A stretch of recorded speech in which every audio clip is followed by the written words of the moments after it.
Un segundito. Ahora sí. Bueno, entonces les decía que voy a ir un poco más atrás para poder dar un marco, digamos, de análisis de qué implica el uso de la metodología cualitativa, pero en relación a un planteamiento de investigación. Algunas cosas que les van a parecer obvias, pero que en la práctica son difíciles de trabajar. Recopilar información no es lo mismo que investigar. ¿Qué quiere decir? Que hacer un conjunto de entrevistas o un conjunto de encuestas y tener datos no es una investigación, porque solamente podemos pensar que es una investigación cuando hemos trabajado un enfoque teórico específico, cuando tenemos claro qué enfoque epistemológico estamos trabajando, cuando tenemos claro qué categorías teóricas son las principales, las secundarias. Entonces, a veces decimos, estoy avanzando mi tesis, he hecho varias entrevistas. No, estoy acumulando datos, pero la investigación parte más bien de la formulación de un problema y recién a partir de la clara formulación del problema yo puedo ir a campo y tomar decisiones metodológicas. Antes no. Revisar la literatura y agruparla según la categoría central no es investigar. ¿A qué se refiere esto? A veces, tanto en posgrado como en pregrado, les dan un trabajo, no sé, por decir, busquen la historia de la escuela Ayllu de Warisata. Van a internet, copiamos, pegamos, copiamos, pegamos, copiamos, pegamos, ¿no? Y a veces no citamos adecuadamente, ¿no? Y tampoco tenemos claro cuál es el enfoque. Estamos analizando la escuela Ayllu como un proceso político, como un proyecto educativo, como un fenómeno de autoorganización del mundo andino. O sea, ¿cuál es el enfoque que queremos darle? Entonces, mezclamos enfoques, autores, no los citamos. Entonces, básicamente, agrupar información de literatura tampoco es investigar. Y más aún en posgrado, yo tengo que tener claro cuál es la lógica argumentativa y organizativa de los textos. Es decir, por ejemplo, si estoy escribiendo sobre la democracia, es decir, voy a trabajar una perspectiva liberal de la democracia, voy a trabajar una perspectiva multicultural de la democracia, voy a trabajar una perspectiva eh, de la democracia minimalista, maximalista. O sea, no puedo copiar y pegar todo lo que se ha escrito sobre democracia. Entonces, eso tampoco es investigar y ese es uno de los obstáculos posteriores porque cuando trabajamos en investigación cualitativa, igual tenemos que vincular los datos a la teoría. Entonces, si no tenemos claro cuál es nuestro enfoque, básicamente estamos reuniendo literatura y agrupándola. Después, lo más importante de todo proceso investigativo, y aquí quisiera, y les recomiendo tomar apuntes en la clase porque a veces planteo ideas que no están en las diapositivas, en relación a las diapositivas, pero que no están. Entonces, algo muy importante, que es el espíritu, la parte central de toda investigación bien hecha, es que existe un proceso de vigilancia epistemológica, ¿sí? Toda investigación seria, sea cuantitativa o sea cualitativa, tiene que tener un proceso de vigilancia epistemológica. Y es un mito que la investigación cualitativa es más fácil o más subjetiva, y eso se los voy a ir explicando después. Tiene que haber un proceso de vigilancia epistemológica. El proceso de vigilancia epistemológica es un proceso de autocontrol y vigilancia de la coherencia interna entre las partes de la investigación. Entonces, primero, claramente, diferenciamos el sentido común del discurso científico. Ahorita les doy un ejemplo en el que a veces todos caemos, ¿no? Y evitamos no solamente la sociología espontánea, sino toda posibilidad de sacar conclusiones espontáneas, aunque esa espontaneidad venga de nuestra experiencia o de nuestro aparente conocimiento, ¿no? Entonces, básicamente, lo que queremos es vincular de manera coherente la teoría con la metodología. O sea, no hay posibilidad de pensar metodología sin tener una relación con la teoría y todo es un proceso de toma de decisiones consciente. ¿A qué me voy? Hay personas que dicen, voy a hacer mi tesis, pero no sé hacer algo cualitativo, entonces voy a hacer encuestas. O hay personas que dicen, no, no sé estadística, entonces voy a hacer entrevistas, pero no tiene relación, porque por ejemplo, si yo digo analizar el proceso de crecimiento económico en el país en los últimos 5 años, no puedo hacer entrevistas, porque si digo crecimiento económico, estoy hablando de algo cuantitativo. En cambio, si digo, quiero analizar las estrategias de agenciamiento para los pequeños emprendimientos durante la pandemia en las familias del Alto. Digo, agenciamiento, experiencias, eso me demanda, podría ser algo mixto o podría ser algo cualitativo, pero depende del planteamiento del problema y eso depende del enfoque teórico. Entonces, tiene que haber un proceso de coherencia teórico-metodológica y ese es el proceso de vigilancia epistemológica. Ahora, el proceso de vigilancia epistemológica, ¿no? Tiene que tener tres actos epistemológicos importantes y esto igual lo pueden apuntar por ahí. Lo vamos a analizar y vamos a hablar de ejemplos. Estos actos epistemológicos los plantea un sociólogo que se llama Pierre Bourdieu, que nos dice, al investigar tenemos tres actos: ruptura, construcción y comprobación. Ruptura, construcción y comprobación. Voy a explicar uno a uno los tres actos, ¿sí? El primero, el acto ruptura. Pareciera que todos estamos muy claros en esto, pero les voy a hacer algunos ejemplos para que veamos cuánto lo manejamos. El acto epistemológico de ruptura es un proceso de ir en contraposición de lo que las y los investigadores asumen saber, entender e interpretar. Hay un micrófono abierto, por favor. Básicamente es un proceso de conquista contra la ilusión del saber inmediato. Esta ilusión del saber inmediato es más difícil de manejar cuando la gente, por ejemplo, tiene posgrados o tiene muchos años de experiencia, porque en esos puntos asume que sabe y que entiende. Y, por ejemplo, hay frases como, lo que en realidad pasa en el país es esto. En realidad el principal problema en nuestra escuela es este. Es decir, parten de una conclusión, no de una pregunta. Y quien parte de una conclusión con certeza ya no necesita investigar, porque ¿para qué uno va a investigar si ya tiene la respuesta? ¿Me entienden? Entonces, esto parece fácil de manejar, pero no lo es, porque el acto de ruptura implica partir de una auténtica pregunta de investigación en base a nuestros puntos ciegos o a nuestras áreas de ignorancia. Áreas de ignorancia porque no ignoramos todo, porque venimos con un conjunto de conocimientos, de trayectorias, de saberes, pero hay puntos que desconocemos de ese todo y eso es lo que investigamos. No investigamos lo que asumimos dominar, porque si tenemos ya una respuesta es una pérdida de tiempo investigar. Entonces, quienes parten de una certeza radical no necesitan investigar, ¿sí? Entonces, el acto de ruptura es realmente que yo plantee de esto que sé, qué es lo que no sé. Ejemplo, yo trabajo con temas de derechos de las mujeres, es decir, yo conozco la ley, conozco los derechos a nivel internacional, conozco un poquito la problemática en el país en términos generales. No conozco cuáles son los procesos de dificultades en el escalafón de docentes, las dificultades que atraviesan en los ascensos las maestras que son cabeza de familia y que tienen que conciliar cuidar a tres hijos solas con formarse en el escalafón y en el, no sé, hay otros espacios para formarse y ascender, ¿no? En la escala. No lo sé.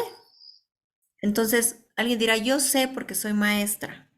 Sí, pero si por ejemplo quiero hacer un análisis en la ciudad de, no sé, en Santa Cruz y en La Paz, tal vez las realidades sean diferentes.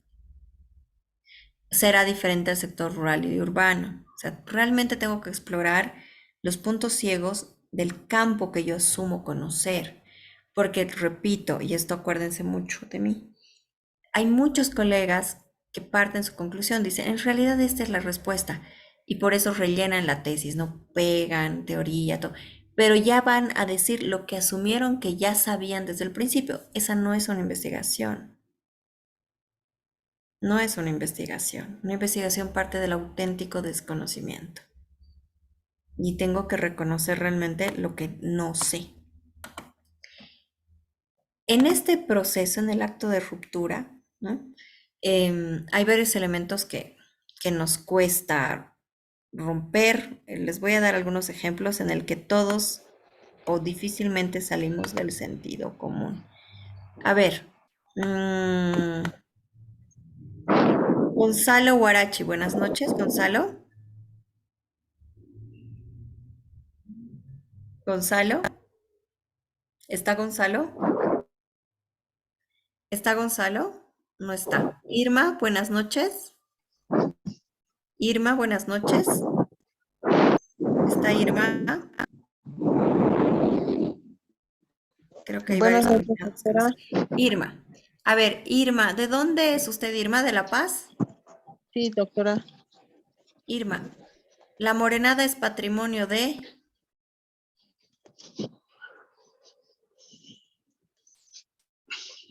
todos los bolivianos?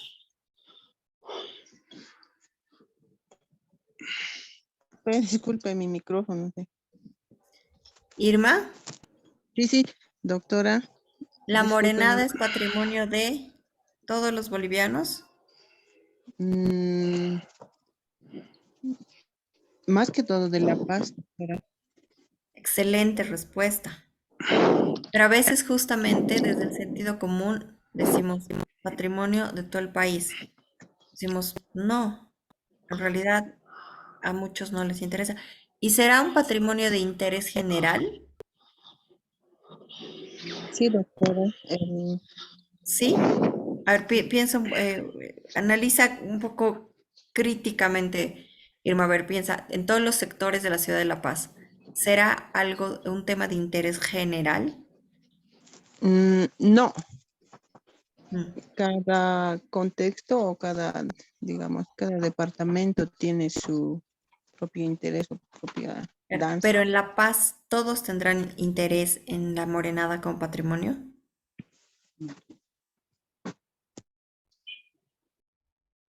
¿Quién se anima a seguir trabajando? Creo que Irma tiene problemas con el micrófono. A ver, Edgar Ramírez. Edgar, buenas noches. Edgar, buenas noches. ¿Está Edgar? Alguien tiene abierto y hace una bulla. Sí, a ver, voy a ver quién está por acá. Aquí. A ver, no logro identificar quién tiene el micrófono abierto. Aquí ven. Ya. A ver, Edgar, buenas noches. No sé por qué no me permite silenciar. Es Benigno Flores. No me deja silenciar. Ahí está. Ya. Edgar, buenas noches. ¿Está Edgar?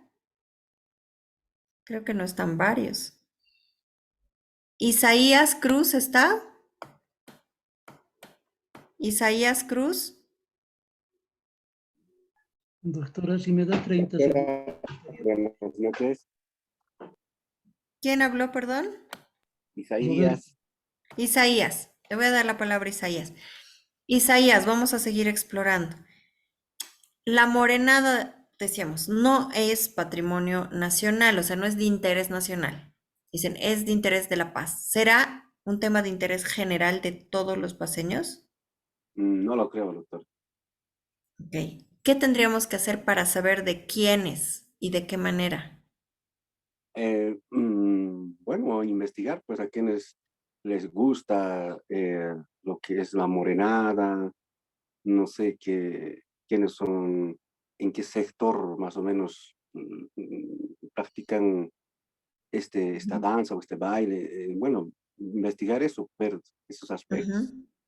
Justamente es eso, miren, es eso, salir del sentido común, porque a veces caemos, no, la morenada es patrimonio nacional. Decimos, no, no, no, no. No creo que en el Beni o en Rurrenabaque estén tan fascinados con la morenada. Ok, vamos a poner el área andina. ¿Será en toda el área andina? Pues no, en La Paz. Pero ¿en qué sectores del departamento de La Paz? ¿En qué sectores socioeconómicos, culturales, lo que fuera, del departamento de La Paz? Entonces, justamente ahí estamos yendo en contra del sentido común y dentro de nuestras áreas de experiencia podemos caer en un sentido común académico, ¿no? Es decir, asumimos que ya tenemos la respuesta. Entonces, es el acto de ruptura, el primer acto epistemológico. El segundo acto de ruptura, que lo vamos a trabajar, perdón, el segundo acto epistemológico es el de construcción.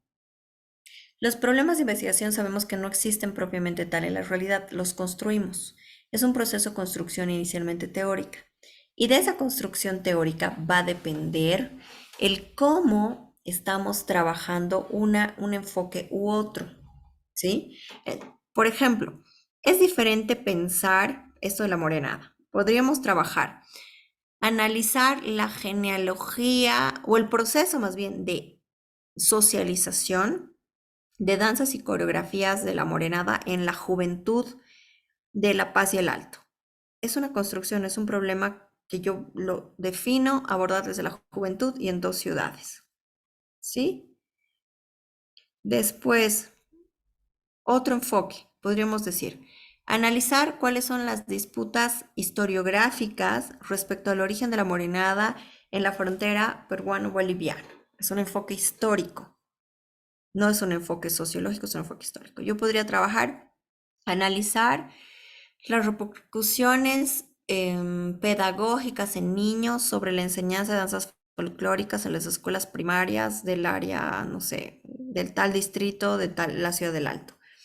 Estoy trabajando en un enfoque pedagógico con niñez en torno al mismo tema. Entonces hay un proceso de construcción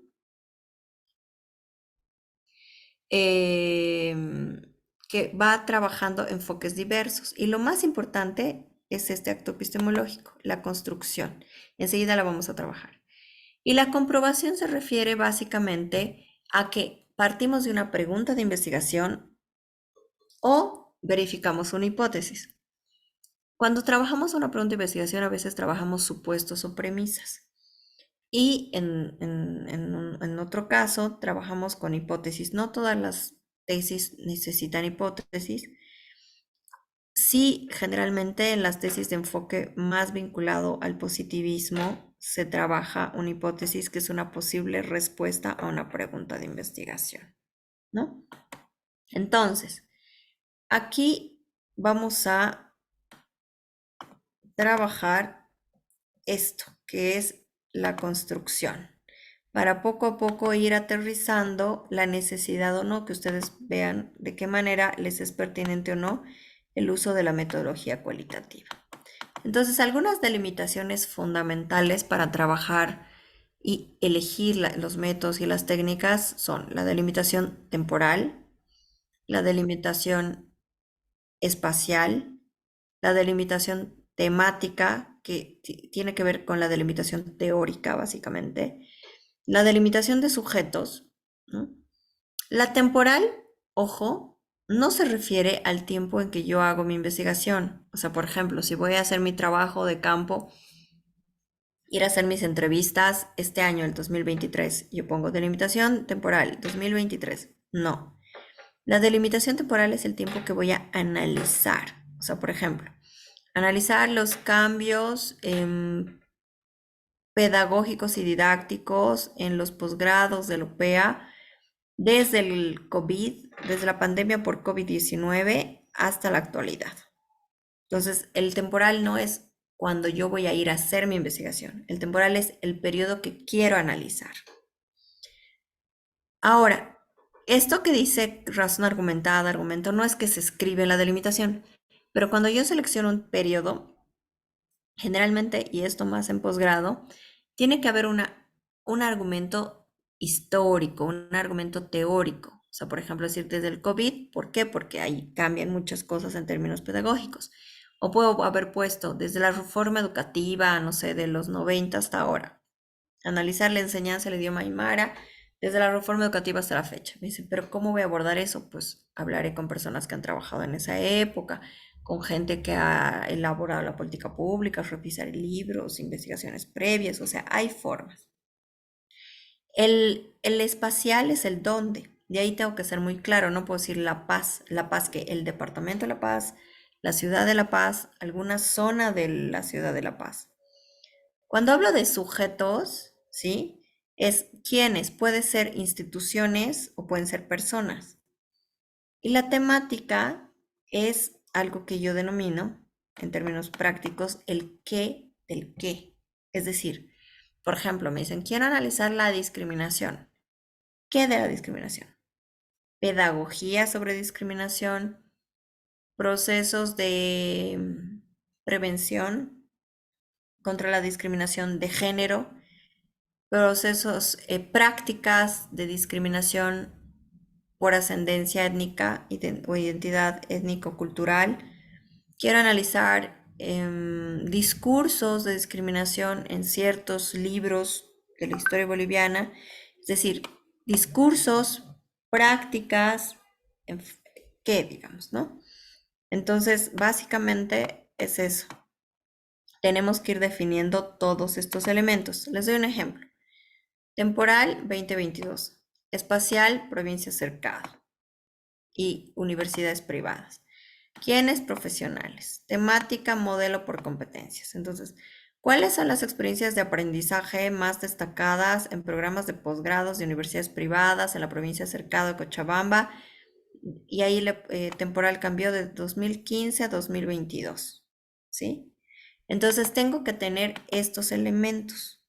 De inicio, si están en proceso de investigación o no lo están, les voy a pedir que hagamos este ejercicio, porque en base a esto vamos a ir ir tomando decisiones teóricas y metodológicas a lo largo del proceso. Entonces les voy a dar 10 minutos para que redacten así, temporal, ¿cuándo? Espacial, ¿dónde? Sujetos, ¿quiénes? Y temática, el qué quieren investigar en términos teóricos. ¿De acuerdo? Entonces, solo esta tabla para que ustedes puedan trabajarla. ¿De acuerdo? 10 minutitos. Voy a dejar esto en pantalla.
A ver, empezamos. ¿Lo tienen?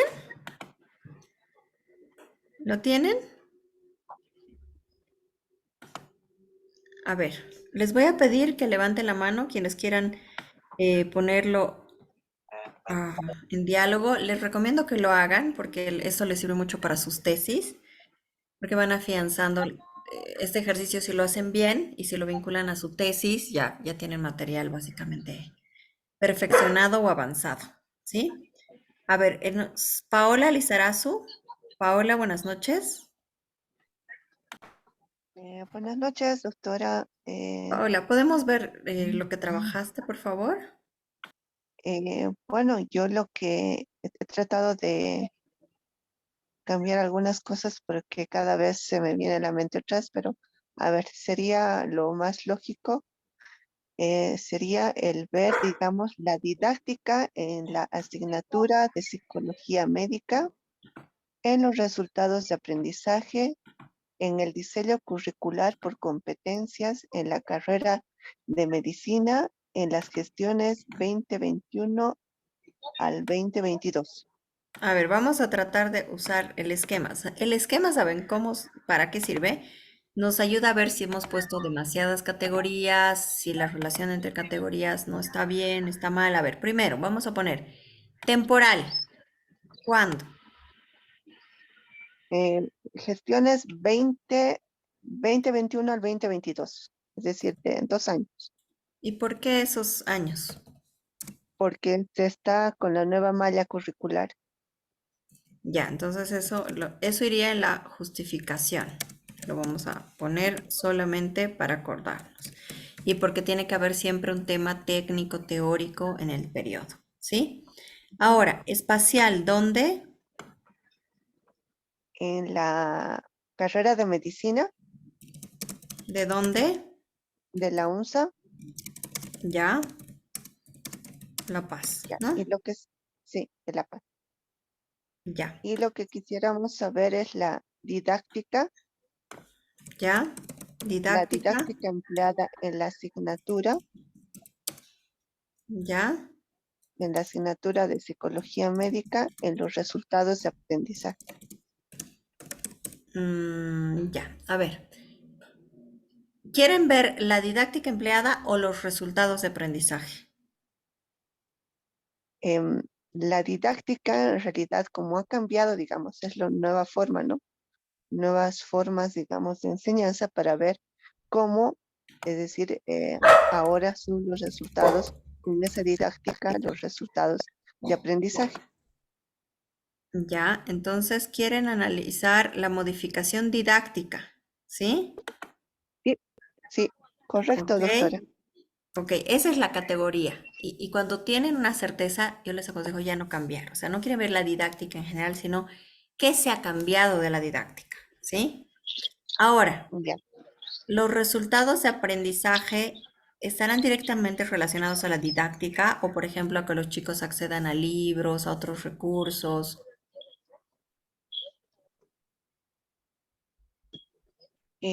Como actualmente por competencias hay resultados de aprendizaje, si por la Ujú. nueva didáctica esos aprendizajes son mejores que de la forma tradicional, ¿no? Claro, pero a eso estarían haciendo una comparación y tendrían que tener datos de antes y de después. ¿Tienen posibilidad de acceso a esos datos de antes? Eh, en cuanto Antes de la a malla. las notas, sí, es decir, se podría ver con las notas y, en ese Las sentido. notas como síntesis de cualquier otro elemento, o sea, cómo han aprovechado teóricamente, técnicamente, porque cuando yo comparo, tengo que comparar con los mismos indicadores, o sea, digamos, si tengo estas competencias, tengo que ver cómo estas competencias están variando antes y después, si no, no voy a poder comparar. ¿Se entiende, Pau? Sí, entiendo, Doc. Sí. Eh, Entonces, miren, por eso a veces formalmente está bien escrito en los resultados de aprendizaje, pero no hay, no hay un nivel de factibilidad, o sea, no puedo comparar dos cosas, o sea, por ejemplo, yo quiero saber cuánto han aprendido sobre metodología cualitativa dos grupos. Yo tendría que comparar lo que han aprendido conmigo o comparar bajo los mismos criterios dos docentes, es decir, en términos teóricos, a ver qué aprovechamiento tienen estos grupos, en términos de manejo de técnicas, en términos, ¿sí? Pero si no tengo posibilidad de eso, tener esos datos, no puedo sacar una conclusión seria. ¿A qué me voy con esto? Que sería solamente de pronto, para dar un primer paso, analizar los procesos de modificación didáctica empleada por quiénes. Paola, ¿quiénes hacen esa modificación didáctica? en este caso, sería el plan curricular que se ha llevado a cabo, No, digamos, no, y pero cómo ¿quiénes tendría. realizan o sea, la modificación didáctica ya viene en la malla? ¿No hay una adaptación de didáctica en aula que llevan los docentes? em, es a nivel, digamos, en este sentido, a nivel de docentes, evidentemente, pero de acuerdo a su asignatura, ¿no? Con los resultados de aprendizaje que se quiere tener. Claro, pero digamos, cuando yo voy a investigar, ahí hay dos enfoques. Quiero investigar el documento de la modificación didáctica o la práctica didáctica en aula. La práctica didáctica, Entonces, ¿quiénes llevan adelante la práctica didáctica? los estudiantes. ¿Los docentes no? En realidad, ambos, ¿no? Es decir, porque es Es que mira, si yo digo modificación didáctica, la didáctica se planifica por el docente. Si yo digo el proceso didáctico, puedo hablar de docentes y estudiantes. Por eso esta parte temática no son palabras, sino tengo que precisar exactamente lo que quiero analizar. Quiero analizar la modificación didáctica empleada por docentes con base en la nueva malla curricular, ¿no? Quiero analizar las características del proceso, ¿no? de enseñanza-aprendizaje, digamos. A partir de la didáctica empleada o de la didáctica establecida en la nueva malla curricular para la asignatura de psicología médica, ¿me entienden? Entonces, una enfatiza el documento, la planificación, otra enfatiza el proceso, otra enfatiza a los docentes. Pero tengo que tener claro qué me interesa más. Me interesa el proceso de enseñanza-aprendizaje en base a la didáctica a partir de la nueva malla. Me interesa la modificación didáctica empleada por los docentes a partir de la nueva malla. Me interesa el alcance o el logro de la adquisición o el logro de competencias de los estudiantes a partir de la nueva malla. ¿Cuál es el interés central? El logro de competencias, ¿no?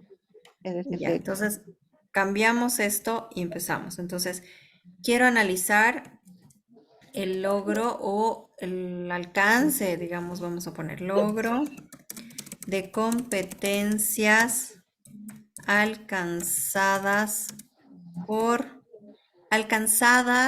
de competencias,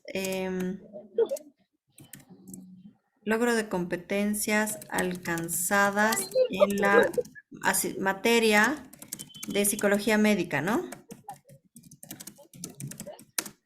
sí, A partir de la nueva malla curricular. sí,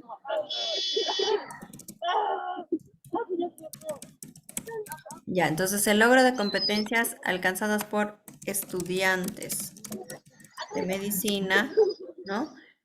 Que cursan la materia de psicología médica a partir de la nueva malla curricular. Ese es el foco de interés. Obviamente en medio eso no significa que yo no vaya a ver la didáctica empleada o la tecnología usada. Puedo ver otros aspectos, pero son aspectos menores.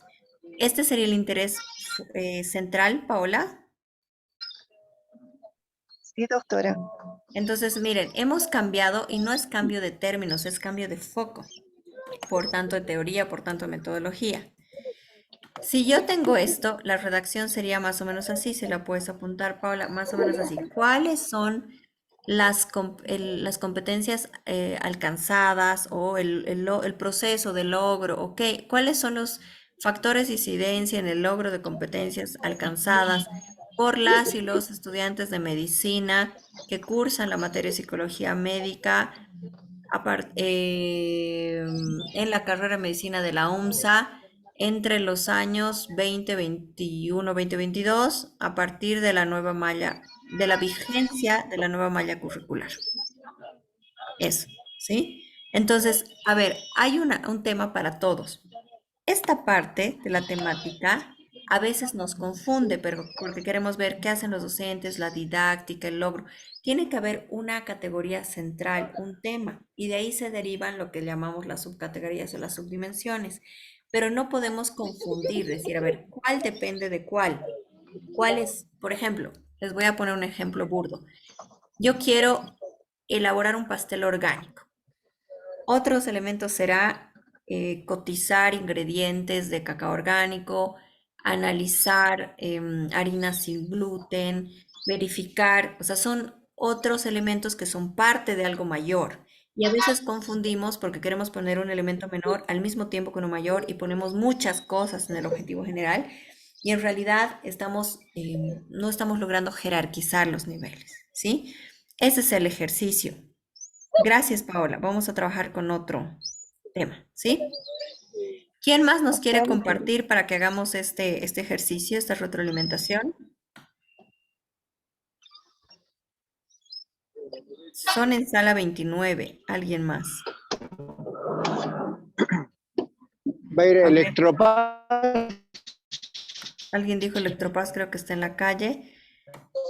No logro silenciar el micrófono de Benigno y está abierto su micrófono y no me deja silenciarlo, no sé por qué. A ver, Edwin Camargo, Edwin, buenas noches. Edwin, ¿Está Edwin? ¿Está Edwin? ¿Está Edwin? ¿No está? No está Edwin, creo. Eric Muñoz. Hay muchas personas conectadas que no están en la clase. Eric Muñoz. Sí, doctora, buenas noches. Eric, buenas noches. Hagamos el ejercicio con lo que trabajó, por favor. ¿Sí? Ya, sí, estoy. Delimitación temporal. Es entre el 2019 y 2023. Tal vez lo puedo ir dictando y lo va Sí, sí, sí. Lo anotando. vamos a ir poniendo. Voy a pegarlo más abajo. A ver. Ya. Adelante, por favor. Temporal. Sí, entre 2019 y 2023. Ya. ¿Cuál sería la razón de esta temporalidad? No se está viendo doctora, no Ay, está ay, ay, escribiendo el ¿cuál sería? fondo, Voy a ponerlo para compartir. ¿Cuál sería el motivo por de favor. esta temporalidad?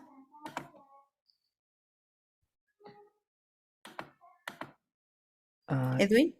ya, sí. Es, el título yo le he planteado más o menos, doctora, más o menos el bosquejo que he armado es el liderazgo estudiantil de la universidad pública, su Ujú. influencia en las expectativas laborales desde la perspectiva de la excelencia académica. Sí, no, por eso, los voy a ayudar a desarmar lo que ya tienen para que hagan un proceso como de autoevaluación, porque a veces hay que simplificar, han puesto 3 categorías, 4, y es más simple plantear una buena pregunta de investigación, y ahí eso les permite ver qué han priorizado, qué tiene que ir como dimensión secundaria, ¿sí? A ver, temporal, ¿por qué 2019-2023? ¿Por qué ese periodo de tiempo? Porque la formación de los estudiantes que van a ser objeto de estudio es Ujú. desde el primer semestre hasta el noveno, o sea, son casi 5 años, 2019 al 2023. Pero ¿por qué el 2019? ¿Por qué no otro periodo? Porque más o menos los participantes que vamos a tomar en las entrevistas, etcétera, en el trabajo, pueden ser que sean de octavo y noveno, 10º semestre, entonces ellos han ingresado el 2019 como estudiantes. Por eso es que Claro. decimos 2019 al 2023. Ya, hay que trabajar en esa argumentación, ¿sí? Porque eso se pone en la justificación. O sea, no tiene que ser algo pragmático, tiene que ser algo histórico, un hito, algo que haya sucedido que sea digno de investigar ese periodo, ¿sí? Más que lo pragmático, ¿sí? Espacial, ¿qué lugar, qué carrera, qué universidad, qué región? Sí, la carrera de ingeniería financiera de ingeniería financiera de la San Simón, de la Universidad Mayor de San Simón, De San Simón de de Cochabamba. Cochabamba, sí. Ya. Vamos a ir a temática. ¿Qué quieren investigar? El liderazgo estudiantil, Voy a anotarlo, pero le voy a hacer algunas correcciones. ya. ¿Qué del liderazgo estudiantil? Los tipos, el tipo de liderazgo, el tipo de liderazgo estudiantil, Tipos de liderazgo, liderazgo, porque hay varios tipos sí, estudiantil, ¿ya? sí. Y su relación con las expectativas laborales y su relación, ¿Y qué relación? A ver, son dos variables. sí, Vamos a pensar. Liderazgo estudiantil con expectativas laborales. ¿Por qué? ¿Qué esa. tienen que ver esas dos variables?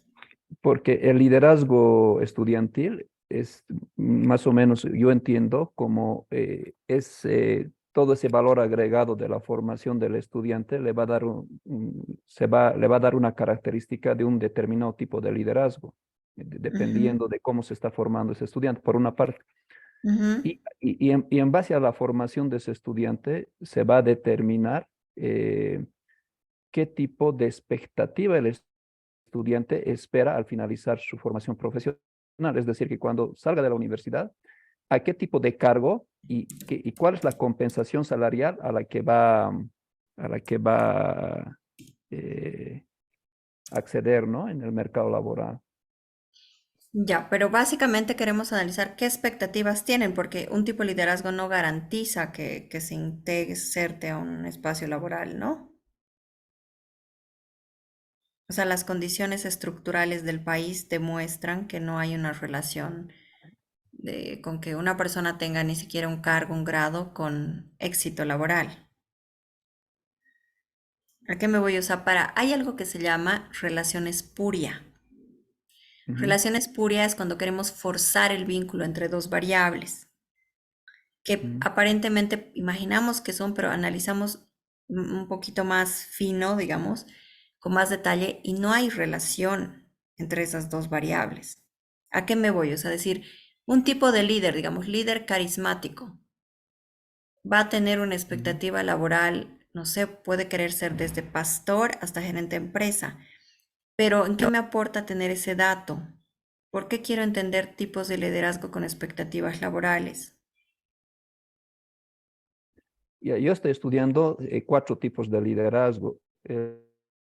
Ujú, Sí, el liderazgo transformacional, el liderazgo transaccional, el liderazgo pasivo y el liderazgo directivo. Es decir, ujú. si vamos a los fundamentos teóricos del liderazgo, hay N clasificaciones de liderazgo, hay muchas Y varios clasificaciones de enfoques. liderazgo. Entonces, Sí. sí, para no perdernos, estoy tomando yo, digamos, de algunos de algunos autores reconocidos a nivel mundial, unos procedimientos a nivel mundial que han aplicado ellos. Digamos, una Ujú. metodología son esas cuatro que les estoy mencionando. Entonces, Ajá. una vez que a través de determinados test o a través de determinada metodología se establece en un participante, en un estudiante en este caso, a qué tipo de liderazgo pertenece, digamos que esos 4 tipos de liderazgo vendrían a ser mis categorías desde mi punto de vista. Y, Ujú. o digamos, el liderazgo nomás sería mi categoría y las subcategorías serían esos 4 tipos de liderazgo. Ahora, Ya. Ajá. dentro de esos liderazgos hay determinadas características, determinados aspectos cualitativos, lo vamos a llamar, que me permiten enriquecer la información con la que estoy trabajando. Es decir, si digamos yo le he hecho una evaluación a un estudiante, ¿no? Y resulta Ujú. que tiene más una carga, una participación mayor en el liderazgo transformacional y también a la vez en el directivo. Ya me estoy inventando, Ujú. por supuesto. Entonces, ahora también yo voy a trabajar con ese estudiante consultándole qué expectativas tiene, que cuando termine su formación profesional, a qué cargo va a acceder y cuánto va a ser la remuneración que esperaría por ese cargo, ¿no? Entonces, esa es la relación que yo le estoy dando para que no sea espuria, digamos. Ya, Sí, entonces y eso es van a ser precisamente, analizar los tipos de liderazgo estudiantil existentes en estudiantes de tal área y su relación con expectativas laborales. ¿Sí? laborales. Sí, Es exacto. Sí, eso, sí, no es es eso. otra Sí. cosa. Otra redacción estaría equivocada. Respecto a las teorías del liderazgo y eso de ser reconocidas mundialmente, no se adelanten. ¿A qué me voy? Les voy a mostrar algo. Y eso no aplica solamente, ay, denme un segundo, a este caso, sino a cualquier otro en relación a las posibilidades de búsqueda. Ay, no sé, se me ha... Aquí está.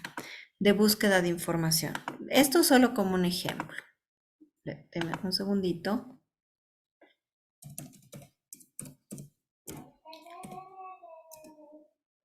Les voy a mostrar un espacio. El proceso de realización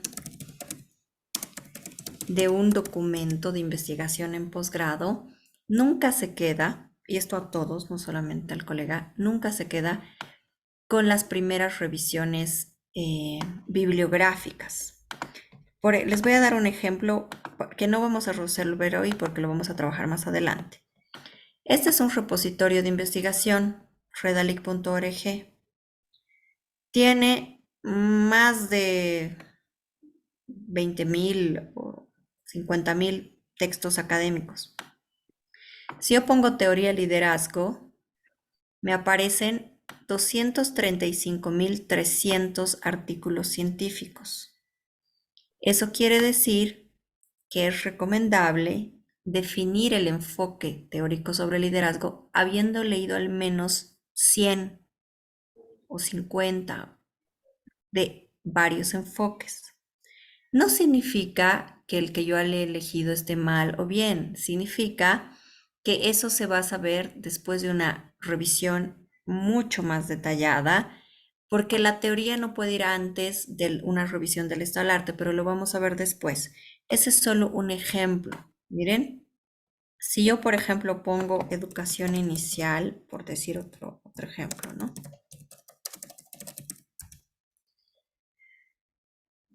De educación inicial son términos genéricos, ¿no?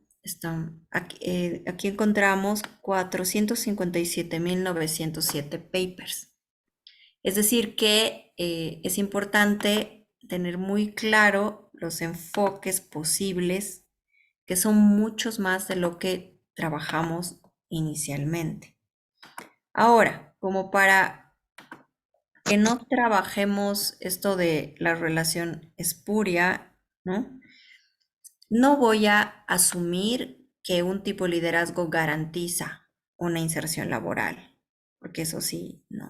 O sea, por más de que la persona tenga el liderazgo ideal, o así tenga un postdoctorado, no le garantiza absolutamente nada, solo expectativas. Entonces sí, podríamos trabajar, ¿no? Decir, analizar o describir las expectativas laborales,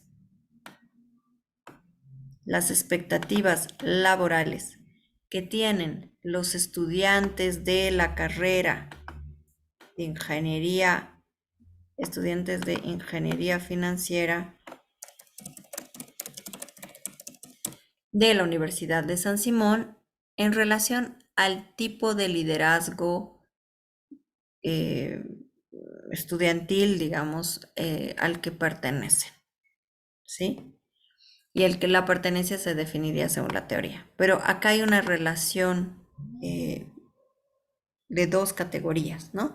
Entonces, no puedo decir analizar el éxito laboral o analizar la inserción laboral, no. Lo único que puedo saber qué expectativa tiene alguien que tiene determinado tipo de liderazgo y el enfoque de liderazgo, hay varios enfoques y es recomendable revisitar otras posibilidades, ¿no?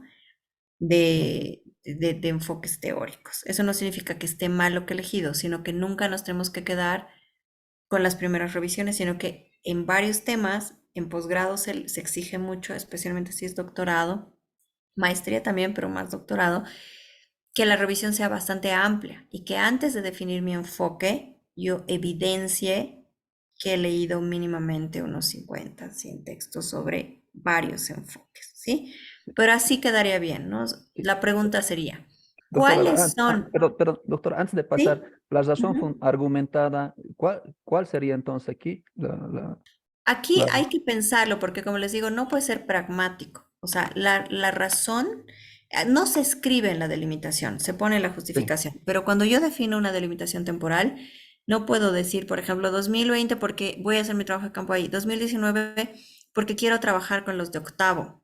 No, sino que yo tengo que decir, porque o sea, tiene que haber un argumento histórico, institucional, un cambio legislativo, un cambio institucional, un cambio, no sé, de época, de periodo por algo, pero no puede ser pragmático.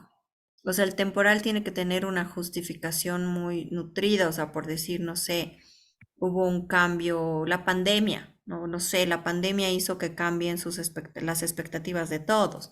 Entonces voy a analizar qué pasó con los estudiantes desde el 2020 que empezó la pandemia. Entonces ahí yo tengo toda una argumentación, es decir, en este periodo se modifica el sistema, se modifica mucho el proceso de graduación, de formación, por tanto va a impactar en las expectativas que tienen los estudiantes, hay un proceso de precarización del empleo de la juventud. O sea, el periodo tiene que tener un fundamento, no algo pragmático. O sea, nunca un argumento en posgrado, en pregrado se permite, pero en posgrado no. Decir, voy a hacer esto, no sé, voy a trabajar en tal escuela porque es la escuela donde trabajo. No, no es válido. ¿No? O sea, tiene que haber una razón. ¿Por qué? Porque estamos produciendo conocimiento científico. No estamos trabajando algo que solamente nos sirva para tomar decisiones en nuestra institución. Una tesis de posgrado aporta al conocimiento científico. Entonces tiene que tener un fundamento que sea legítimo en cualquier escenario. ¿Sí? No solamente en el nuestro, En también este en el caso, nuestro. Adelante. en este caso podría ser para evaluar el cumplimiento de los requisitos de la excelencia académica No, estamos mezclando otro de la tema. malla curricular. No. Justamente este nivel de temática, por eso se llama, miren, y no, o sea, lo hago también para fortalecer esto, por eso se llama delimitación. Nosotros queremos precisión, no recorte. O sea, puedo poner en este periodo, además, hubo un cambio institucional, o sea, como antecedentes, como contexto, pero no puedo poner todas las variables aquí. Máximo son dos, porque es una relación de causalidad. Puede ser una causalidad relacional, que tiene que ver esto con esto, o lineal, A causa B.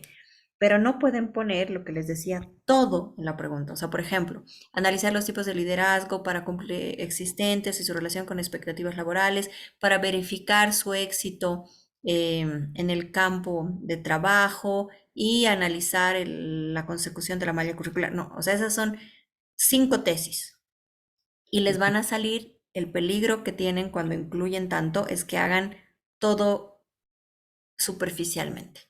En cambio, cuando yo tengo 2 categorías, voy a profundizar esto, ¿no? Y hay elementos que no es que no haya que poner, sino de pronto correspondan al contexto, otros estarán en la justificación. Pero yo tengo que focalizarme en 2 categorías teóricas máximo. Aquí tengo 2: tipos de liderazgo y Sí, relación con expectativas laborales. Esas son sí, las no, 2 categorías. sí, ¿Sí? está, no, no, está bien entendido, pero aquí en la razón argumentada, por eso es que le Ah, decíamos, no, para la les razón decía, esto argumentada. no se escribe aquí. Eso yo les pongo para que no pierdan de vista que cuando ponen esto no es poner, no solamente por poner un periodo está bien, sino que ustedes tienen que saber por qué han puesto ese periodo. Pero eso se escribirá en la justificación, no acá. ¿Sí? O sea, pero lo pongo para que no pierdan Ya. de vista de que ustedes tienen que tener un argumento sólido que no sea pragmático, que sea histórico, institucional, normativo, ¿sí? Sí,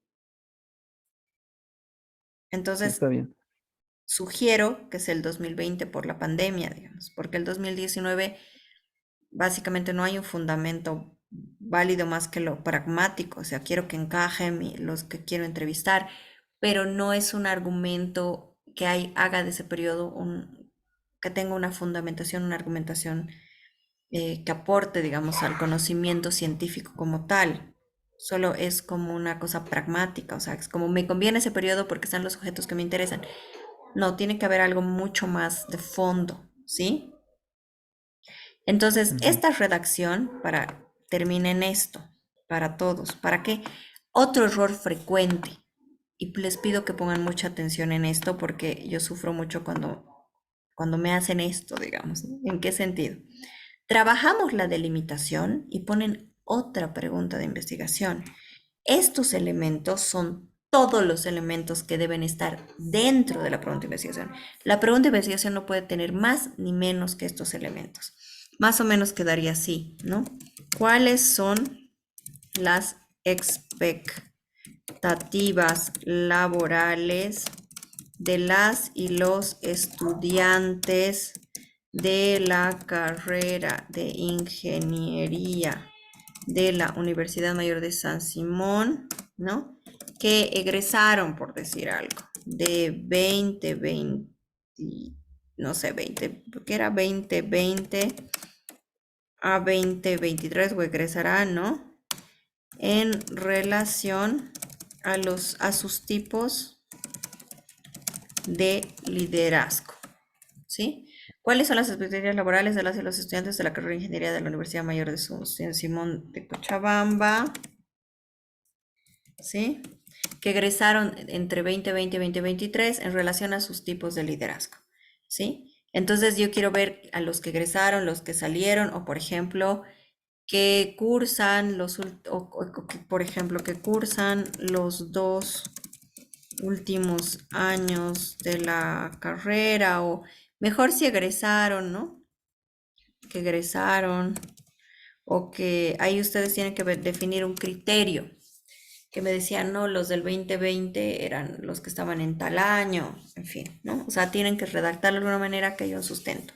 ¿A qué me voy? Y esto a todos. Los elementos que desagregamos son no es algo aparte, no es que yo redacto mi pregunta y aparte, como la docente me ha dicho que haga este ejercicio, hago este ejercicio. Este ejercicio es un ejercicio que hacemos, como se diría, tras bambalinas.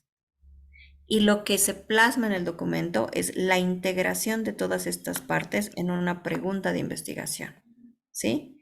Se integran las partes en la pregunta de investigación. En este caso, por ejemplo, temporal 2022, ese ya les había leído, aquí hay otro. A ver, tenía otro ejemplito. No, ya no tengo otro ejemplito. Entonces, lo que estamos haciendo es el paso del tema al problema. Y en el problema no puede haber más de 2 categorías. Puede haber una. Por ejemplo, podría ser, ¿cuáles son las expectativas laborales de las y los estudiantes de la carrera de ingeniería que egresaron entre 2023 o a partir de la pandemia del COVID-19 hasta la fecha? Eso tiene una categoría central, que sería, la categoría central sería expectativas laborales. Y yo tendría que buscar teorías, enfoques sobre expectativas laborales. Aquí hay una lógica causal. Tenemos 2 categorías, tipos de liderazgo, ¿sí? Pero no puede haber más de 2 categorías y una relación causal en una pregunta de investigación. No puede haber. Si hay, está mal. ¿De acuerdo? Entonces aquí tienen el tiempo, el quiénes, todos los elementos. ¿Alguien más quiere hacer este ejercicio para que se vaya con esto trabajado? Hortensia. Doctora, Sí, Sí, perdón, sí, perdón, doctora. perdón, Sí, quiero para terminar, compartir. Adelante. para terminar, doctora, o es solo Sí, una categoría o son a máximo 2, no hay más, exacto. 3, 4, No, estaría mal o estaría mal. sería mucha, No, mal. muy Estaría complejo la mal. Estaría mal. ¿Qué se hace? En base a cada categoría, luego se trabajan dimensiones menores. O sea, por ejemplo, si mi categoría son procesos de disciplinamiento, una dimensión sería regularidad de cumplimiento del horario, estrategias didácticas de estudio, gestión del tiempo, del uso del tiempo libre. Son dimensiones menores que están relacionadas de proceso de disciplinamiento. Pero no puedo poner todas estas en la pregunta. Si una pregunta tiene más de 2, así relacionadas en la redacción, está mal. Tal vez las otras categorías son dimensiones menores. No es que no tienen que estar, pero son dimensiones, ¿sí? Y eso lo vamos a ver más adelante. ¿De acuerdo? Le voy a dar la palabra sí, a gracias. Hortensia. Doctora, Adelante, por favor. sí, el Uy, tema que sí. aquí yo tengo para doctora, es ¿puedo sobre hablar? el modelo académico, Ujú. el tema de la Universidad Boliviana. Ya, vamos a ir por partes, porque justamente así ustedes tienen claro cómo lo están haciendo. Temporal, ¿qué periodo vamos a analizar? Esa es mi consulta, no es este 2023. ¿Por qué? Ese modelo, ¿desde cuándo existe? No quiero proponer un modelo para una universidad, para la Universidad 4.0. No sé si puedo compartir mi pantalla. Sí, pero antes de compartir, Hortensia, para todos, una propuesta no es una tesis de investigación. Eso no Ya. significa que después de una investigación no pueda hacer una propuesta, pero para hacer una propuesta hay una diferencia entre una consultoría, digamos, y una investigación, aunque una consultoría bien hecha debería partir de la de investigación también. Yo no puedo proponer sin tener datos de la realidad que estoy trabajando para hacer una propuesta coherente. Es decir, primero tengo que tener una pregunta de investigación y uno de mis objetivos puede ser, y a partir de esto, hacer una propuesta. Pero no puedo tener, ¿sí? O sea, por ejemplo, por decirles, analizar las dificultades de aprendizaje y usos de aprendizaje a partir de plataformas virtuales que tuvieron los estudiantes de posgrado de la UPEA desde la pandemia hasta la actualidad. Analizo las dificultades. Y uno de mis objetivos específicos puede ser, y a partir de eso, hacer sugerencias didácticas de mejora del uso de nuevas tecnologías para el posgrado. ¿Entienden? O sea, pero a partir de un proceso previo de investigación. Ya. Entonces, ¿Sí? sí, doctora. ¿Puedo Entonces, hablar? sería analizar, sería el temporal 2023, Ujú. La razón Espacial. espacial, estaba pensando en la universidad de la Universidad Boliviana, la Universidad Amazónica de Pando, Universidad Amazónica Amazónica de Pando, de Pando, ya. ¿ya? Temática, ¿qué? La temática son elementos de un modelo académico para una universidad 4.0. Claro, pero actualmente no tiene esas características, ¿no? No, no, no tiene. Yo quería hacer como investigar hay un modelo académico del 2019 que tiene el CV. Entonces yo quiero analizar para los elementos de un modelo académico de una universidad 4.0. ¿Qué implica una universidad 4.0? Una universidad 4.0 es una nueva, podríamos decir, tendencia donde hay la transdisciplinaridad, hay los currículos integrados, está la investigación, desarrollo e innovación, la inteligencia artificial. Son elementos que Ok. ya tengo algo de avance en un artículo. Ahora, algo importante, ¿usted conoce cuál es el actual escenario de la Universidad Amazónica de Pando? O sea, si las personas tienen capacidades, conocimientos sobre eso, de qué implica una Universidad 4.0. Mm, mm, Están construyendo un modelo, Ujú. pero eh, está de acuerdo a diferentes enfoques, ¿no? Ahora, No, para no todos, no directamente. solamente para Hortensia, para todos, no puedo investigar algo que no existe. Premisa. Mm, ¿Me entienden? O sea, ya. yo investigo algo que existe. No puedo investigar Doctora, algo que no ¿puedo hablar? existe. ¿Puedo ¿Sí? hablar?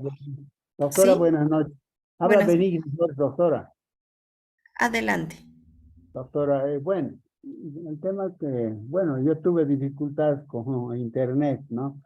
No pude apagar el micrófono y tantos factores, ¿no? Bueno, Ajá. creo que estamos considerando el tema de investigación cualitativa, ¿verdad, doctora? Entendido así. Yo ¿Sí? pienso que antes de poner el título, antes de ver los objetivos y demás cosas, yo creo que de manera global uno tiene que hacer una mirada. Por ejemplo, en este momento en el país, tema Ujú. educación, los maestros de Bolivia están en un conflicto académico. ¿Qué plantean? Plantean, por ejemplo, están cuestionando el diseño y el desarrollo curricular del sistema de educación regular del país en este Ujú. momento. Es un conflicto. Ahora, ya tengo yo esa mirada, pero fundamentalmente para profundizar esa mirada, entonces yo tendría que buscar ciertas estrategias, por ejemplo, para interpretar esta realidad. En este caso, tomo una investigación cualitativa o puede ser una investigación cuantitativa. Voy a optar por la cualitativa, ¿ya? Entonces, como estoy en la universidad, soy docente de la universidad, estoy en un curso de posgrado, entonces, a ver, ¿cuál mi mirada? ¿Cuál es la mirada de Benigno? Apatía, simplemente no dice nada, aunque la universidad está financiada, digamos, por el Estado, no vamos a decir nada. Yo he pensado, por ejemplo, en este momento, en La Paz, estoy en La Paz, tenemos dos universidades, la UPEA y la UMS. ¿Qué están haciendo mis colegas cientistas de la educación frente a este problema?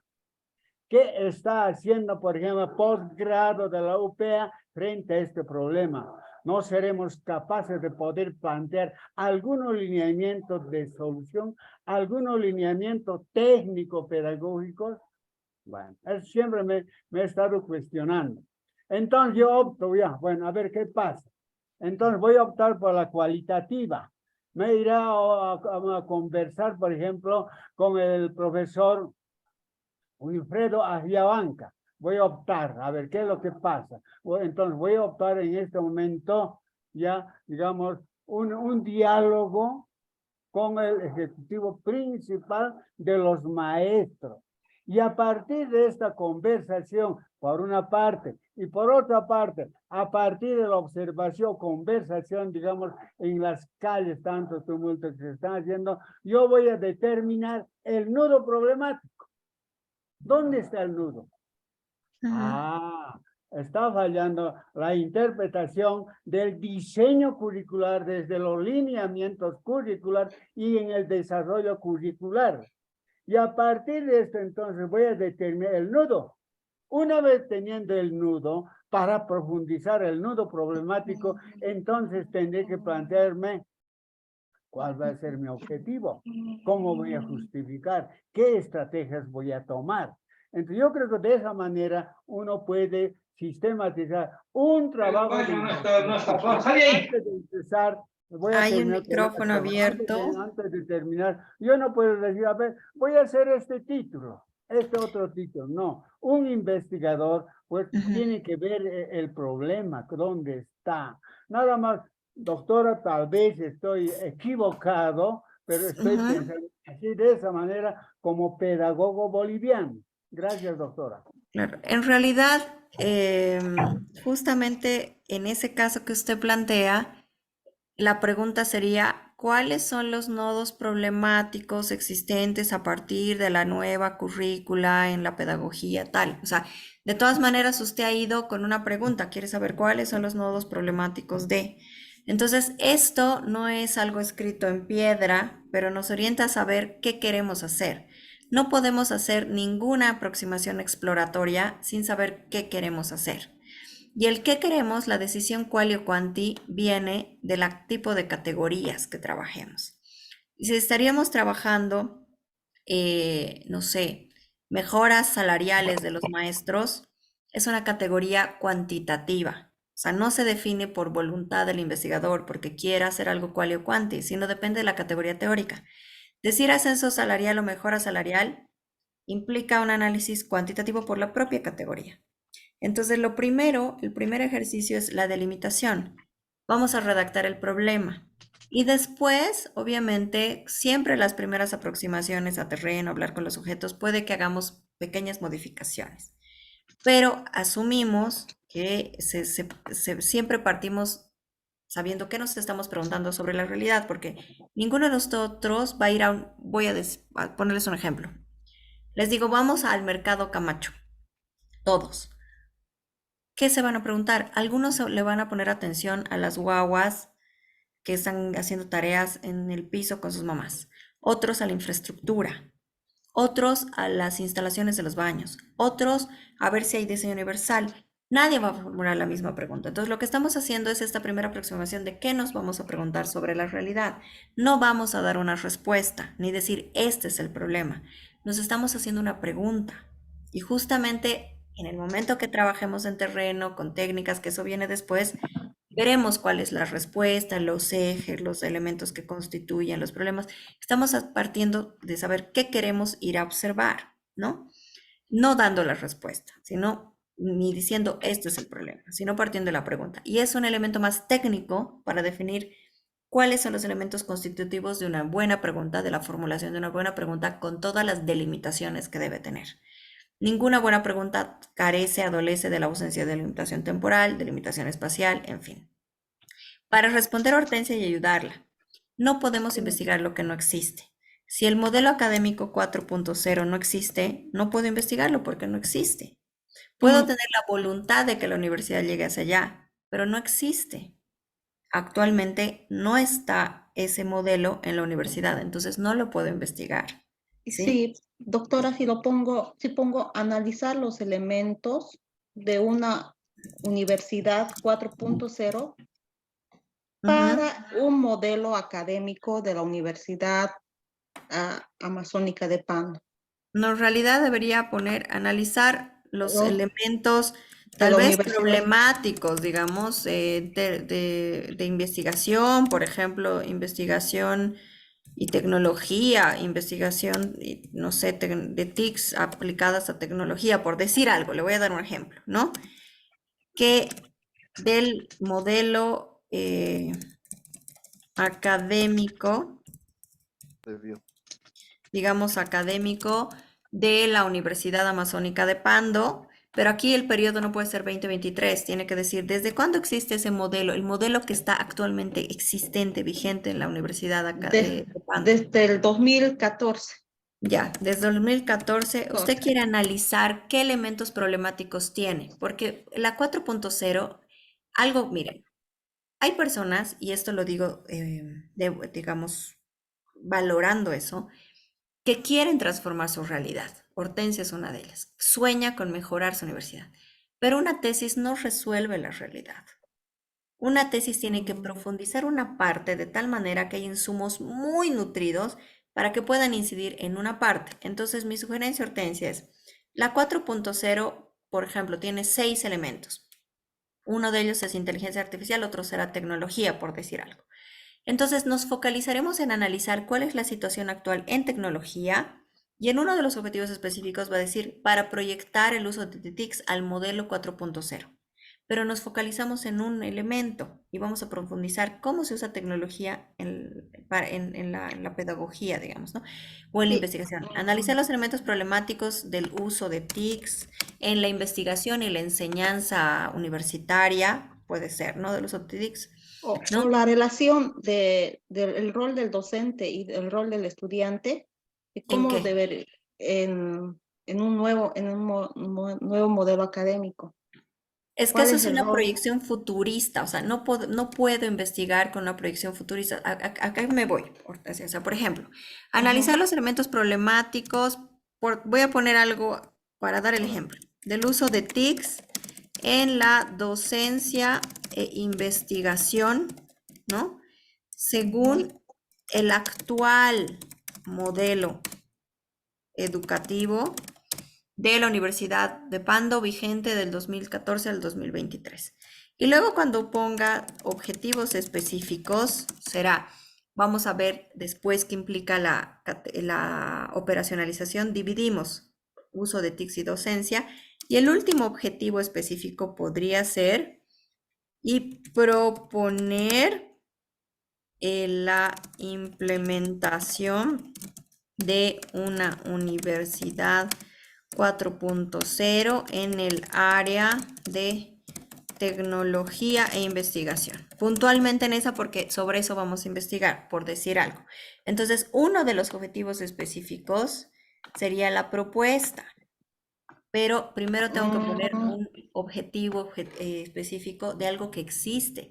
O sea, por decirles algo, yo soñaría con que Bolivia tenga un sistema nacional de investigadores a las personas que producimos, investigamos, publicamos, nos den algún incentivo de alguna manera, que importe de alguna manera. Entonces yo no podría poner analizar el Sistema Nacional de Investigadores de Bolivia porque no existe. Porque existe en Argentina, existe en Colombia, existe en Perú, existe en Uruguay, existe en Paraguay, en Bolivia no existe. Entonces no puedo investigar eso que no existe por más ganas que tenga de que exista. ¿Me entiende, Hortensia, la dificultad? Pero sí podría Entonces, decir analizar cuáles son las dificultades de financiamiento teóricas y metodológicas, ¿no? O analizar las dificultades para llevar a cabo procesos de investigación en las universidades bolivianas. Y un objetivo específico, a partir de esto, proponer el desarrollo de un sistema nacional de investigadores. Pero primero necesito saber qué está pasando, qué hay, En- ¿sí? Exacto, ya entiendo, doctora. Entonces, primero se debe analizar, estudiar la problemática. Ejemplo, puede ser en los 4 pilares de la universidad: investigación, interacción social, lo que es extensión y la parte académica, hacer un análisis de esa problemática a partir, ejemplo, en el modelo del CV tiene del 2010 hasta el 2019, era por Ujú, competencia, ¿no? ujú. Entonces, analizar un área y plantear ya como objetivo específico, ya entiendo, doctor. Entonces, ¿Sí? es analizar la problemática, ¿no? La Exacto. problemática. Tenemos que conocer, Ya. como decía el colega, qué tiene el problema. No puedo proponer algo, Exacto. como el ejemplo del Sistema Nacional de Investigadores. Y eso, como Sí. noticia a ustedes, somos el único país en América Latina que no tiene un Sistema Nacional de Investigadores. Eso significa que si yo tengo un postdoctorado, tengo 100 artículos en revistas de investigación, a nadie le interesa, ¿me entienden? Como sistema, al Estado, no le interesa. En cambio, en Paraguay, en Uruguay, en Argentina, en Colombia, en Perú, en todos esos países hay una valoración que tiene además incentivo económico, tiene una serie de oportunidades, becas, una serie de cosas para quienes producen y trabajan en investigación. Pero no por más de que yo me frustre, no puedo decir voy a investigar el Sistema Nacional de Investigadores de Bolivia porque no existe. Ahora sí, Mm, voy ahí. sí, sí, Perfecto, Hortensia. Bueno, entonces gracias. con estos ejemplos, ¿cuál sería el tema? Depende de la categoría que ustedes escojan para luego definir la metodología. Por eso no es menor esta parte, esta es la parte más importante. Que tengan las delimitaciones y redacten su pregunta. El objetivo es un espejo de la pregunta. Por ejemplo, ¿cuáles son las expectativas laborales? Sería analizar o caracterizar, por decir algo, caracterizar las expectativas laborales, lo mismo, de las y los estudiantes de la carrera de ingeniería que egresaron en tales años en relación a sus tipos de liderazgo. Listo, lo mismo. Entonces, algo que quiero que se queden. Ninguna buena pregunta eh, prescinde de una de estas partes de delimitación. Todas las partes de delimitación deben integrarse en la pregunta. Puede ser una categoría teórica, como podría ser cuáles son las expectativas laborales de las y los estudiantes de la carrera de ingeniería de Cochabamba que egresaron a 2020-2023. Podría quedarnos hasta aquí, ya sería una buena pregunta de investigación, perfectamente. O puede haber una lógica de causalidad, dos categorías relacionadas, ¿sí?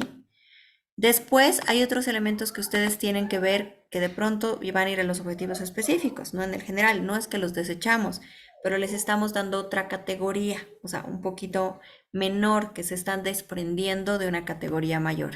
Y eso va a ser la lupa para ver si debo trabajar algo cuanti o quali. Por ejemplo, tipos de liderazgo, yo no precisamente tengo que usar ese test, puedo usar cualquier otro y tengo que tener argumentos de por qué ese y no cualquier otro, cualquier otra de las 100 opciones posibles, por qué he escogido ese. Expectativas laborales, hay una serie de teoría. Entonces, esa teoría luego me va a llevar a la decisión metodológica. Por esto este es el corazón de una tesis, ¿no? Ahora, después de esto, ¿no? Por ejemplo, importante que tengamos claro que estamos pasando de un tema al problema, ¿no? Si yo quiero analizar modelos de universidades o el modelo 4.0, era mi interés inicial, era mi tema, pero mi problema es la capacidad de concretar ese interés después de un proceso de delimitación, ¿no? Entonces, por ejemplo, ¿sí? Si yo estoy integrando la categoría aquí trayectoria, tengo que elegir cuál es el enfoque que voy a trabajar. Depende de la categoría que yo integre, ¿sí? Yo puedo pensar en un proceso de interpretación de esa categoría.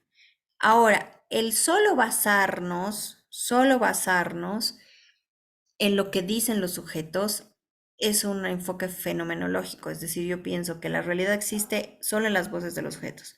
En cambio, yo les voy a proponer una mirada constructivista, que quiere decir un contraste dialéctico de relación entre la teoría, la realidad y la teoría. Un buen investigador no asume que la teoría es la ley, ni que la realidad de los sujetos es la ley. O sea, como los periodistas, ¿no? ¿Qué dice el viceministro? ¿Qué dice? Y básicamente escuchamos lo que dice el otro, pero, por ejemplo, hablan de un documento y nadie lee el documento. El investigador va a ir al documento, va a ir a la ley que está antes de ese documento, va a analizar qué investigaciones hay previas sobre ese documento, va a analizar qué enfoques teóricos se han debatido sobre ese documento y recién a partir de eso va a entender lo que dice uno y otro. Es decir, no se queda ni solo con la teoría ni solo con lo que dicen los sujetos, sino hace un contraste de realidad, teoría, realidad todo el tiempo, ¿sí? En ese sentido, ¿no? Básicamente, lo que vamos a trabajar después de definir esto, para ya ir a la parte metodológica, son los enfoques teóricos posibles. Por ejemplo, cuando me dicen modelo educativo, y les voy a dar un ejemplo nuevamente, miren, vamos a ingresar con ustedes a la página donde estábamos, que es un repositorio de la Universidad Autónoma del Estado de México, que tiene a la vez, pues como les decía, cientos y cientos de países. Miren, de Brasil tiene más de 130.000 artículos de revistas científicas, de Colombia es más de 75.000, de México más de 67.000. Si yo, por ejemplo, quiero poner modelo educativo, por decir algo, solo en este repositorio, que es uno de miles, tenemos 552.232 artículos. Si yo pongo el 4.0, a ver, vamos a ver si sale algo. De ese 4.0 sale 563.303 artículos. ¿Me entienden? Entonces, si yo he decidido poner modelo educativo, proceso pedagógico, proceso de enseñanza-aprendizaje, eso me va a orientar a la búsqueda teórica y luego me va a orientar a las decisiones metodológicas. No se decide a priori si yo voy a trabajar algo cuantitativo o cualitativo. Eso yo no lo defino por decisión autónoma, porque sí, digamos, sino lo defino con base en el tipo de categorías que he integrado en la pregunta. Si mi categoría es, por ejemplo, modelo educativo, decir, hay teoría que miden modelos desde un corte cuantitativo y también cualitativo. Yo tengo que definir si voy a hacer algo mixto o de dos. Si hablo tipos de liderazgo, hay teoría sociológica desde Max Weber, de liderazgo carismático, el liderazgo religioso, el liderazgo. O sea, hay otra teoría y miles de enfoques y miles de modelos. Entonces, puedo trabajar desde una perspectiva cuantitativa o cualitativa o mixta. O sea, no es que es obligatorio, puedo juntar, hacer algo ecléctico, puedo trabajar con dos tipos de enfoques de modelos y eso lo tengo que justificar. Pero no puedo tomar decisiones metodológicas sin tener esta profunda claridad del tipo de categorías que integro, de relación de causalidad entre categorías y después no puedo trabajarlo si no tengo, o sea, las decisiones metodológicas van a depender de esto. Les voy a mostrar un video y les voy a pedir que que pongan mucha atención, especialmente en la segunda parte. Este profesor es un profesor emérito de Flaxo, México, también del Colmex, del Colegio de México, que son una de las universidades, junto con la UNAM, yo diría que son tan buenas como la UNAM, pero mucho más rigurosas en términos de que si alguien no presenta algo con excelencia en la hora y día que se dice, te mandan de regreso a tu país y te quitan la beca, ¿no? Entonces el nivel de estrés es muy grande. Este profesor es antropólogo y economista. Trabaja mucho sobre los mitos existentes entre la investigación cuantitativa y la investigación cualitativa, ¿sí?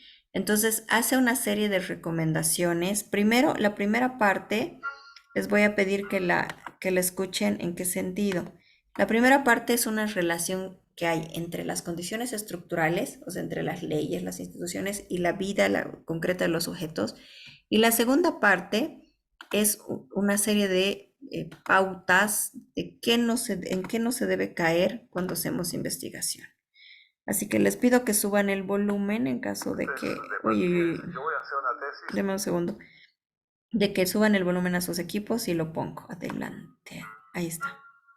Sí, se escucha bien, se escucha bien. Ok.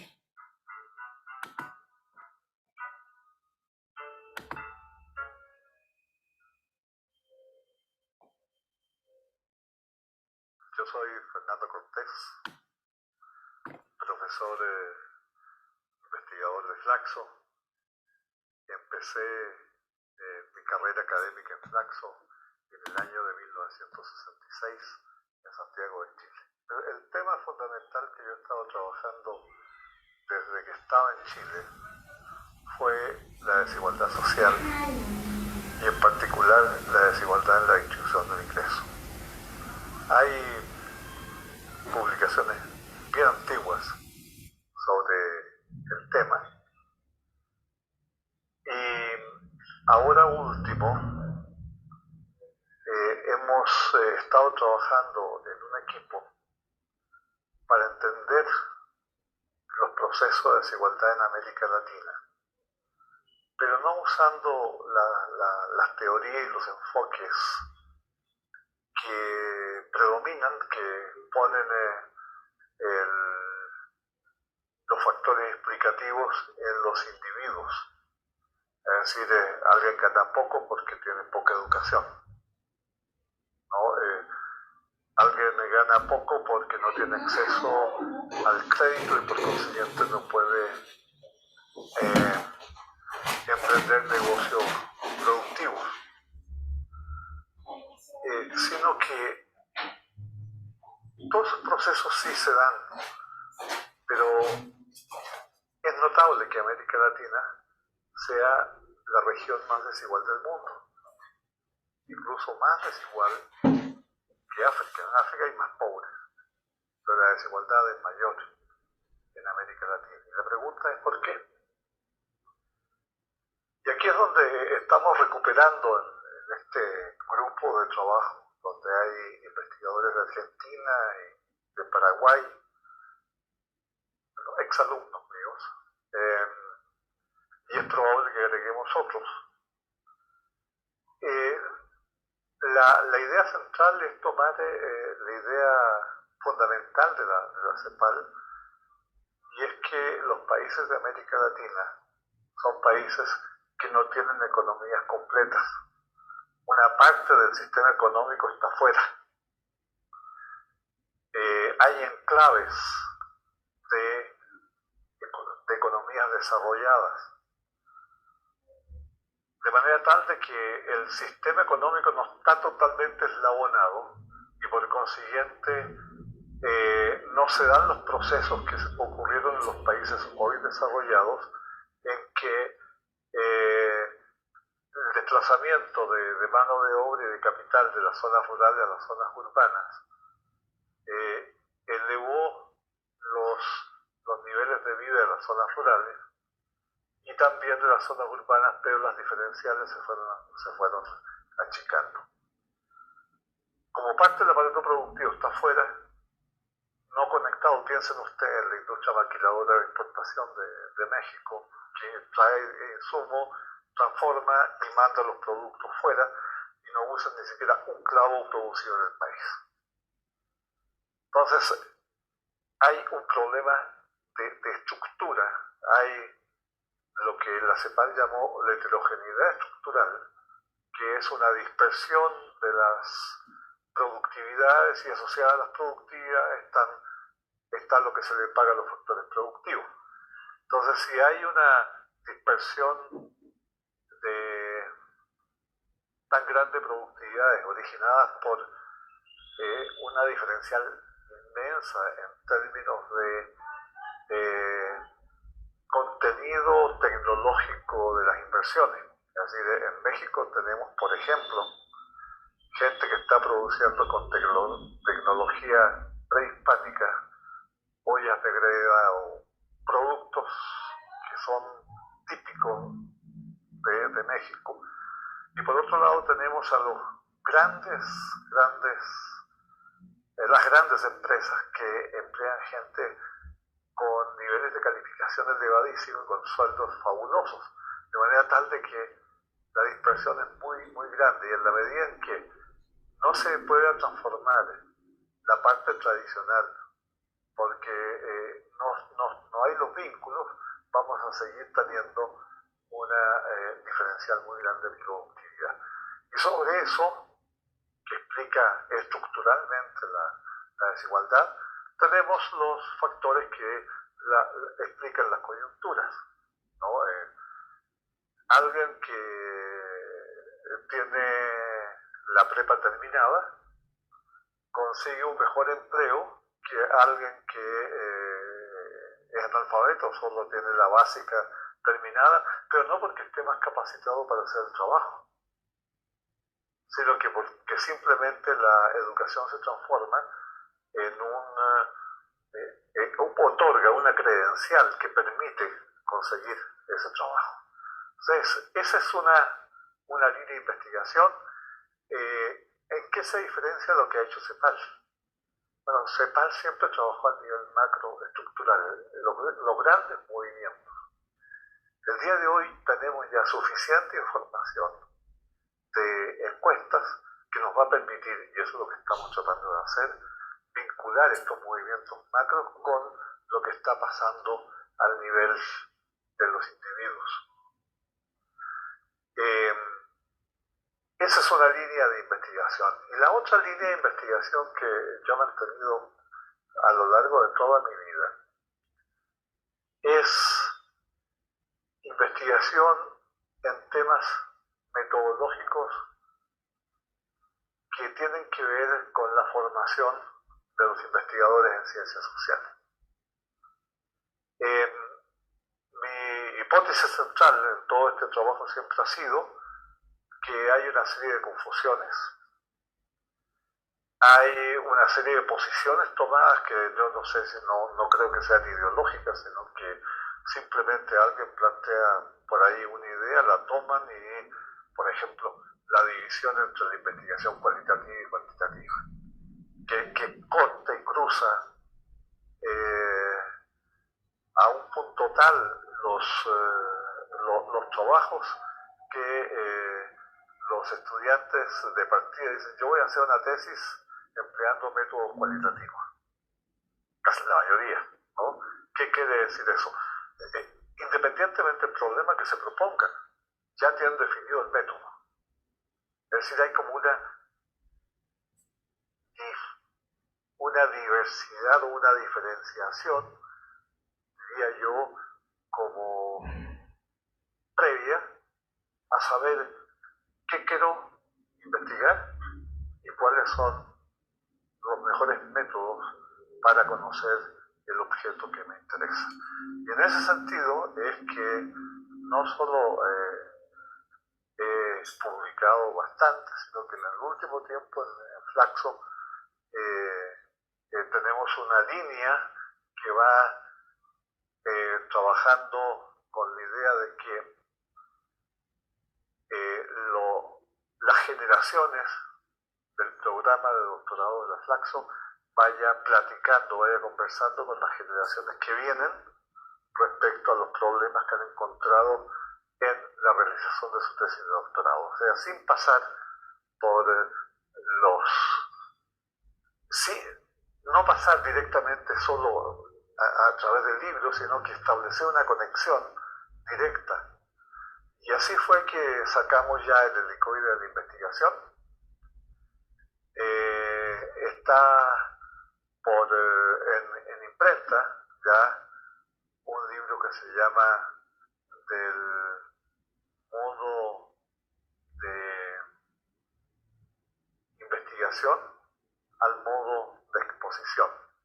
Una aclaración, porque me van a corregir ahí quienes me estén escuchando. No, es lógica la investigación, lógica la exposición. No, miren, hicimos un estudio en la obra de Marx, y la palabra que usa Marx no es lógica, sino en modo. Y además es muy coherente con su planteamiento. En este momento estamos terminando el tercer libro sobre diseño de investigación y empezando la discusión para ver a qué vamos a dedicar el cuarto, probablemente último libro, como un esfuerzo por elevar la capacidad de investigación de nuestros estudiantes, de nuestros futuros doctores. Perfecto, miren, con lo que quiero que nos quedemos básicamente hoy, algunas de las ideas que surgen del video, ¿no? Uno, hay un mito que divide radicalmente lo cual y lo cuanti. En realidad, la realidad social, económica, política, educativa no es o cual o cuanti, depende de cómo formulemos el problema. Por eso este acto epistemológico de la construcción. Si incorporamos a la pregunta un término, ese término, que es una categoría teórica, puede que nos lleve a hacer una investigación cuantitativa o cualitativo mixta, depende de la categoría. Por eso la delimitación temática es fundamental. Entonces, en síntesis, para ir trabajando de manera coherente y aprovechar el módulo, les pido que todos tengan más o menos resueltas las delimitaciones. Todas las partes de las delimitaciones deben estar integradas en la pregunta y a la vez son el espejo del objetivo.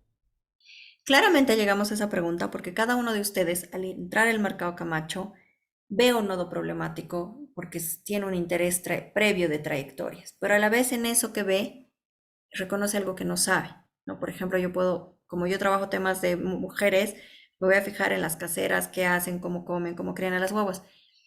Pero mi pregunta sería, ¿cuáles son los mecanismos y estrategias de conciliación de la crianza con el acompañamiento escolar? O sea, yo puedo ver que están ahí, pero no sé cómo hacen. Digo, voy a investigar eso.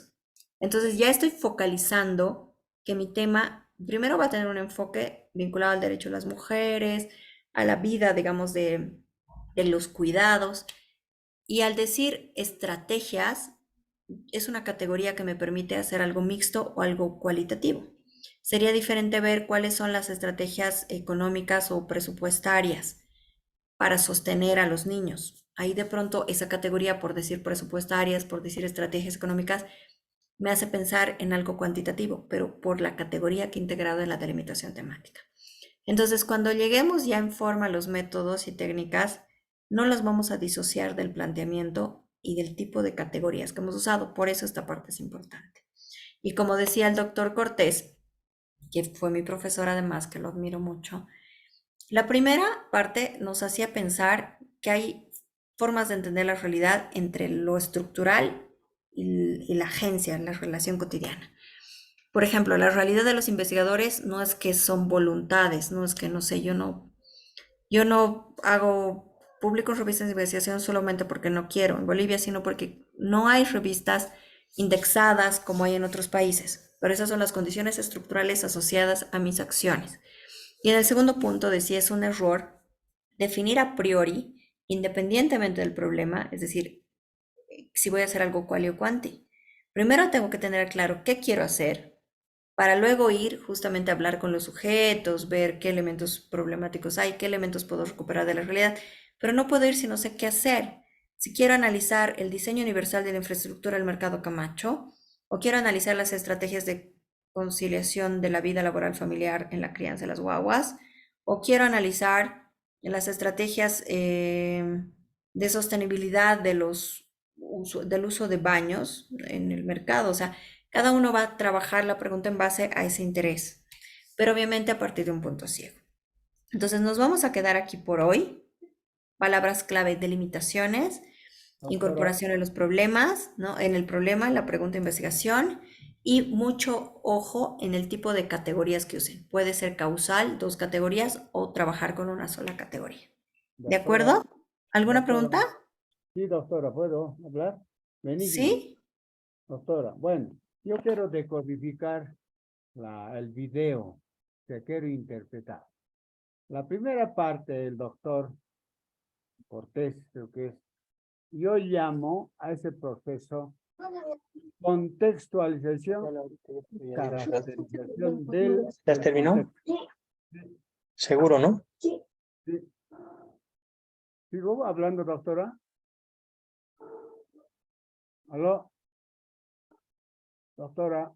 Adelante, adelante. Es que había un No, micrófono y lo doctora, cerré. Adelante. El doctor enmarca por una parte, la parte yo llamo contextualización, toda la parte estructural del medio. Y en ese proceso de contextualización hace una caracterización más minuciosa. Y a partir de esos dos procesos determina el tipo o el método de investigación que lo va a realizar. Yo entiendo de esa manera. Entonces, todo investigador, en este caso nosotros, tenemos que tomar ese lineamiento. Porque yo no puedo decir, no, yo voy a investigar tal contenido, ya, mujeres del mercado Camacho. No, primero que nada, yo tengo que hacer una mirada de todo el mercado Camacho. Y a partir de esa mirada, de esa contextualización y caracterización, tendré que determinar qué tipo de investigación voy a realizar, qué categorías voy a plantear. Ahí me nacerá, por ejemplo, el problema. Y a partir de ese problema, seguramente me voy a plantear una meta, un objetivo, un propósito. Y para cumplir ese propósito, voy a plantear actividades. Y esas actividades yo voy a llamar objetivos específicos. Hasta ahí yo creo que de esa manera yo puedo decodificar el video, doctora. Gracias. Muchas gracias. Sí, sí, va por ahí. Uy, no sé por qué sale el video así. Pero claro, es una lógica que vamos a seguir. Nos vamos a apurar en esta parte de la operacionalización para ir directamente a la profundización de los métodos. Les adelanto, vamos a ver método etnográfico, método biográfico, investigación, acción participativa, estudio de caso, etnografía digital. Pero como les digo, no podemos saltar ahí sin asociar a qué queremos hacer y tener claro esta relación teórica metodológica. Nos quedamos aquí y nos vemos el día miércoles, ¿sí? Y seguimos trabajando. Un gusto y hasta el miércoles. Hasta el miércoles, doctora. Hasta el miércoles. Buenas noches. Luego, Buenas doctora. noches. Buenas noches. Hasta Muchas luego. gracias.